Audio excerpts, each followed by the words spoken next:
The ancient Greeks who settled the southern coast of the Italian peninsula around 3,000 years ago noticed something about the land that they found so defining they named the entire region after it.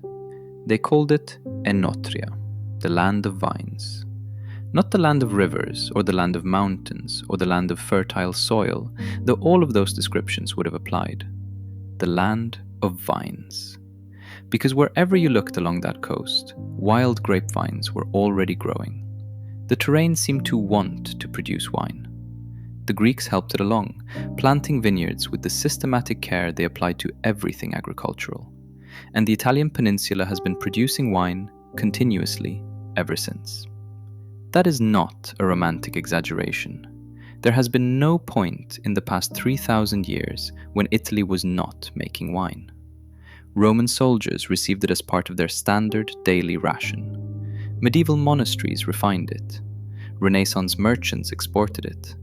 19th century Italian emigrants carried their vine cuttings to Argentina and California and Australia and planted the Italian varieties in foreign soil because they could not imagine life without them.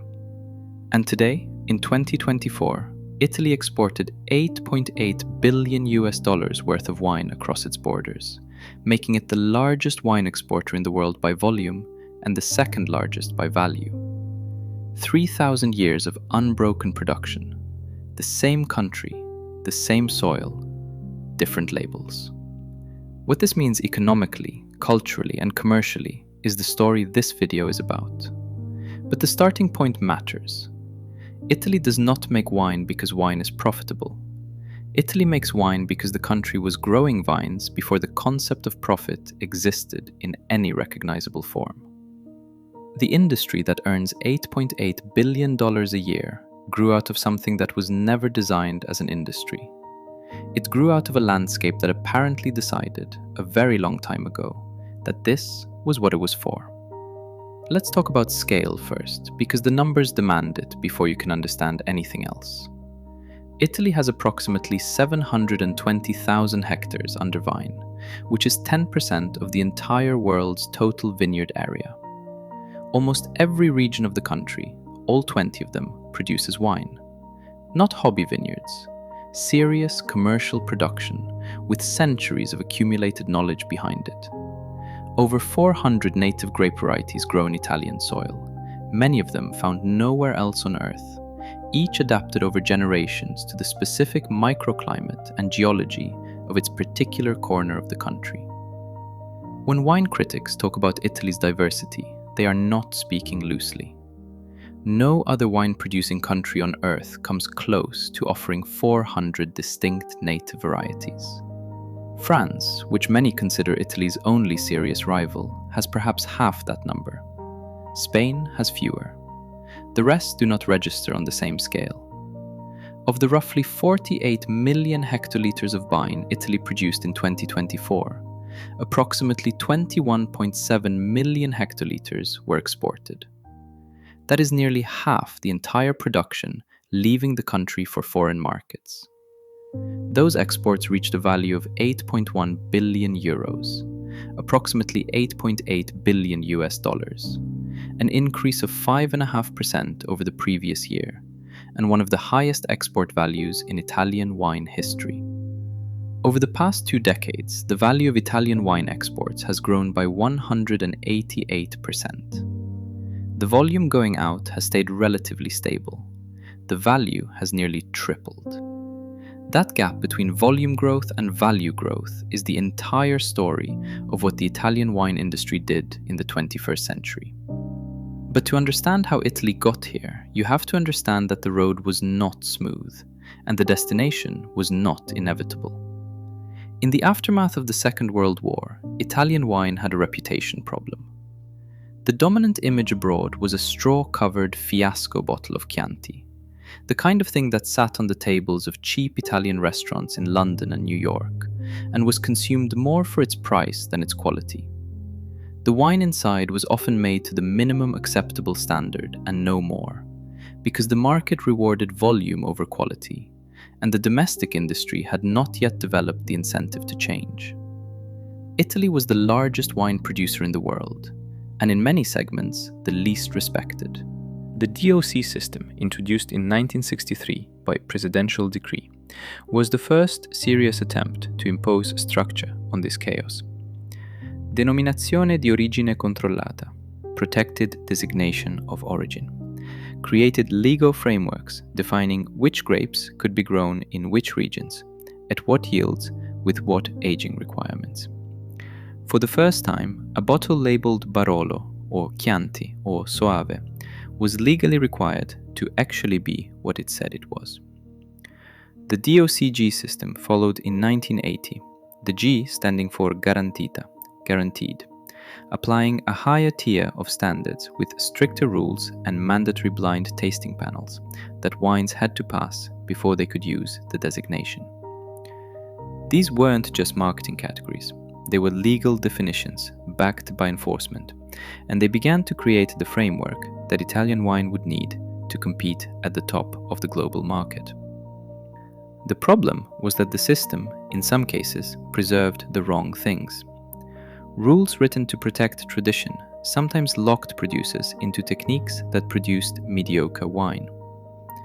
Nowhere was this more apparent than in Chianti, where the DOC rules at the time actually required that red Chianti contain a percentage of white grapes, a historical quirk that had made sense in a different agricultural era, but that modern winemakers recognized was diluting the quality of the final product.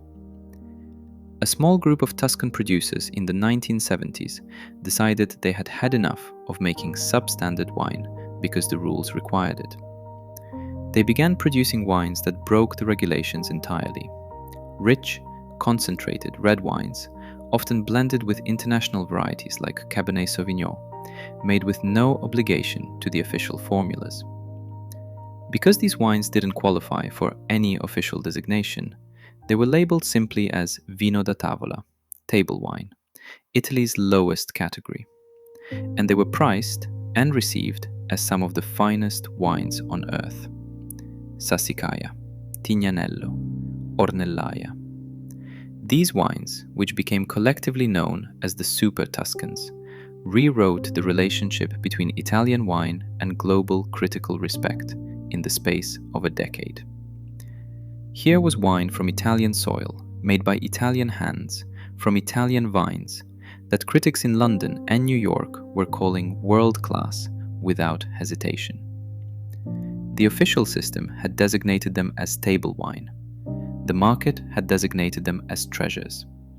The price gap between their classification and their reception was the clearest possible signal that the rules needed to change. And gradually, over the following decades, they did. Italy expanded its DOCG tier, refined its DOC categories, and eventually created the IGT designation, Indicazione Geografica Tipica, which gave producers more flexibility while still maintaining geographical identification. Today, Italy holds the European record for the number of DOP and IGP wines, protected designations that form the legal architecture underpinning the quality reputation that drives $8.8 billion in annual exports. Let us go region by region, because in Italy, region is everything. You cannot understand Italian wine as a national product, because it is not a national product.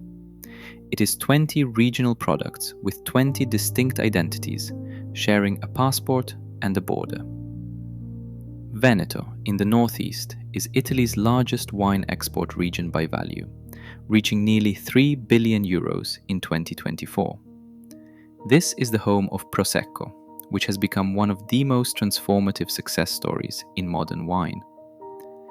Prosecco, made from the Glera grape in the hills around Treviso and Conegliano, is a sparkling wine that 2 generations ago was barely known outside northeastern Italy. It was local, informal, affordable.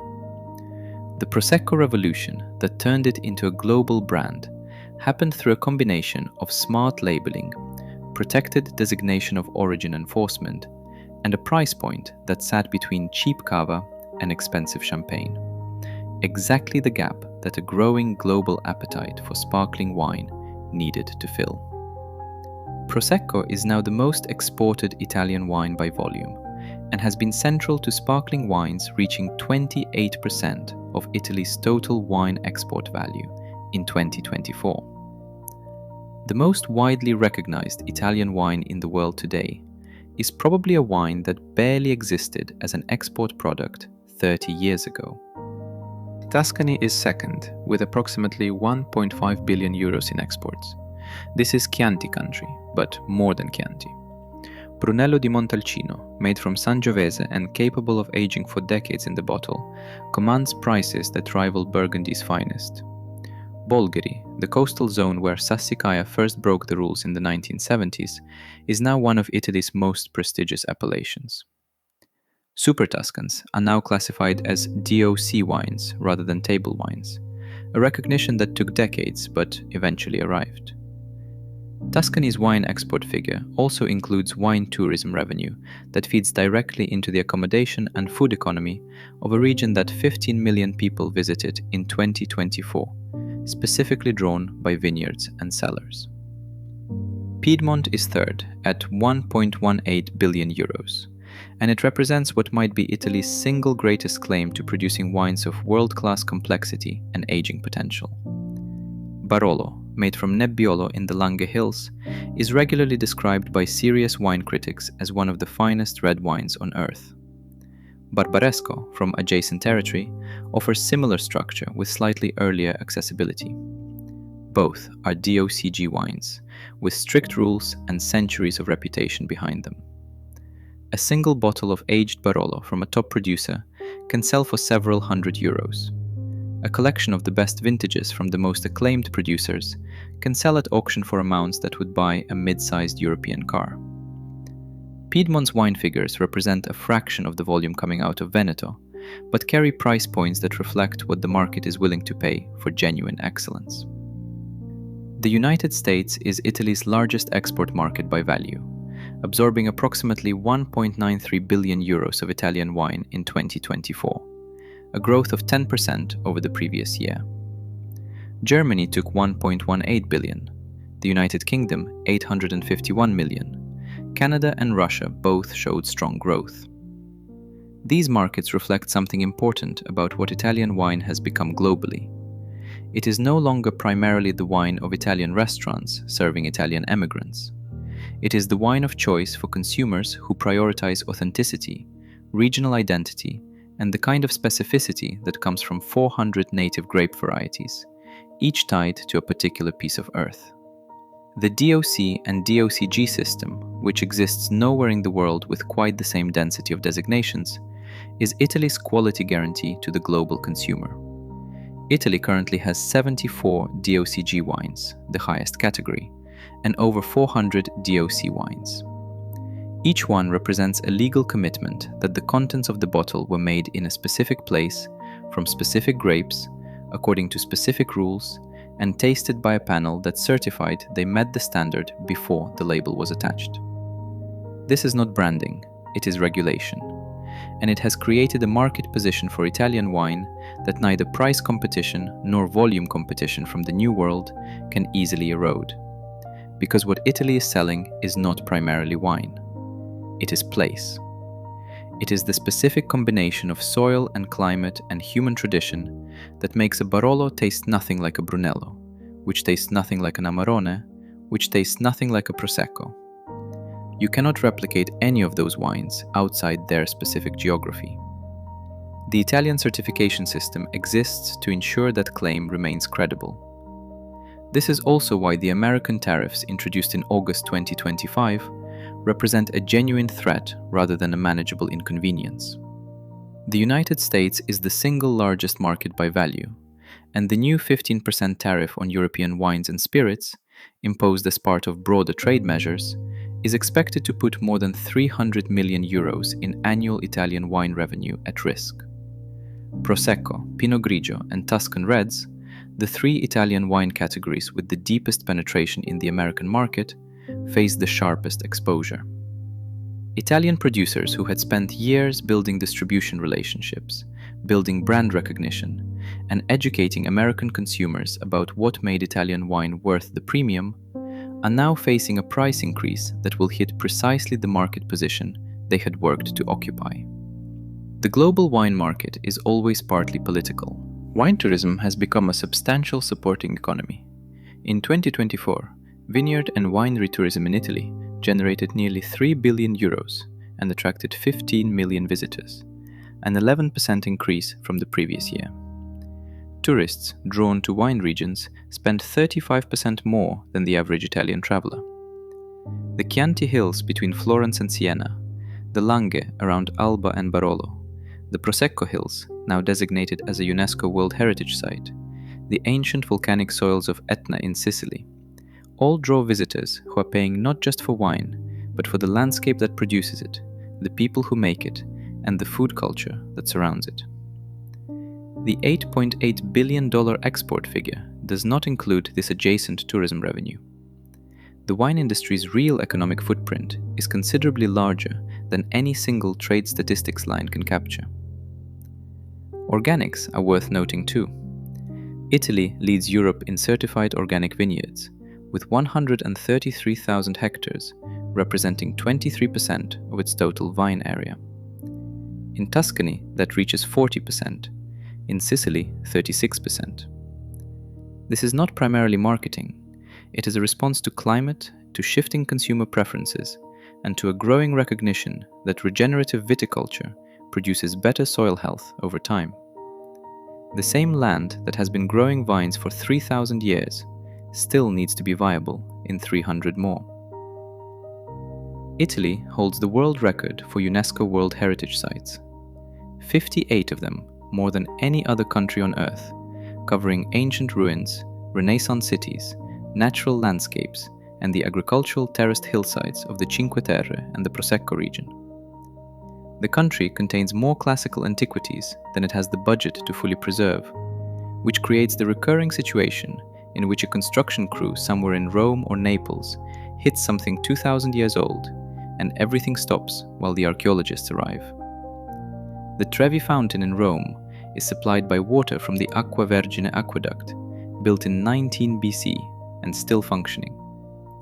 Clean water has been flowing through a Roman engineering project for over 2,000 years, underneath a city of 3 million people, without interruption. Romans threw coins into fountains as offerings to ensure their return to the city. The tradition was revived at the Trevi, where approximately 1.5 million euros in coins are thrown by visitors each year and collected monthly, donated to a Catholic charity that provides food for people in need. Ancient ritual, repurposed for modern city tourism, raising money for food aid. That is a very Italian sequence of events. Italy was not a unified country until 1861. Before that, it was a collection of kingdoms, duchies, city-states, and papal territories, each with distinct languages, legal systems, and cultures. The dialects spoken in northern Piedmont and southern Sicily are different enough that two Italians communicating only in their regional dialects might struggle to understand each other.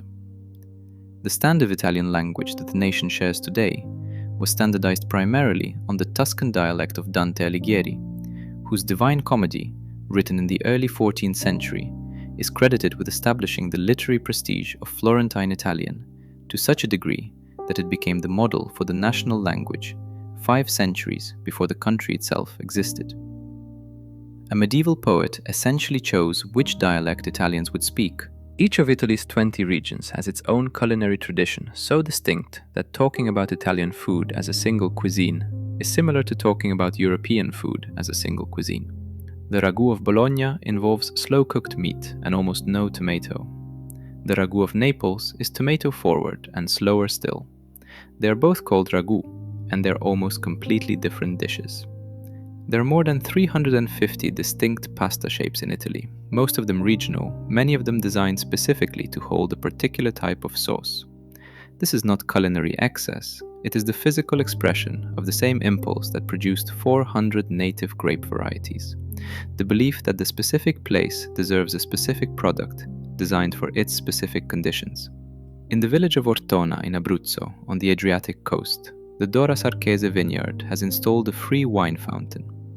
Open 24 hours a day, Anyone who walks past can fill a glass from a spigot that flows with a local red wine, continuously, at no charge. The fountain was built for pilgrims walking a nearby route and was modeled on similar fountains that operated in Italy centuries ago. In a country that has been producing wine longer than most civilizations have existed, giving it away from a fountain is not considered extraordinary.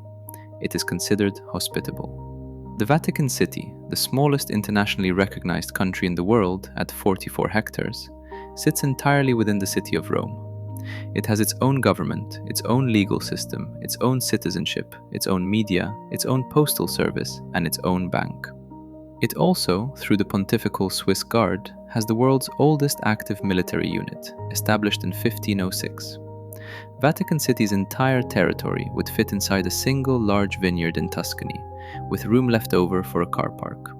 Italy in 2024 is a country of 60 million people, managing the consequences of having been the center of the Western world for long enough that the weight of that history is both its greatest asset and its most complex burden. Every city contains layers so compressed that archaeologists and developers are locked in permanent negotiation. Every culinary tradition carries arguments about authenticity that trace back generations. Every wine is an argument about place, about grape, about technique, about the meaning of origin in a global market that would prefer everything to be simpler than it is. The Greeks who called the peninsula Oenotria were not making a prediction. They were describing what they observed. A land so suited to growing vines that the vines had already taken over before any organized cultivation began. 3,000 years later, the land is still making wine. The methods are different, the regulations more complex, the global reach unimaginably wider. But the fundamental answer to the question of why Italy makes $8.8 billion a year exporting wine is the same answer the Greeks gave when they saw the vines growing wild along the southern coast and decided to give the whole place a name, because the land said so.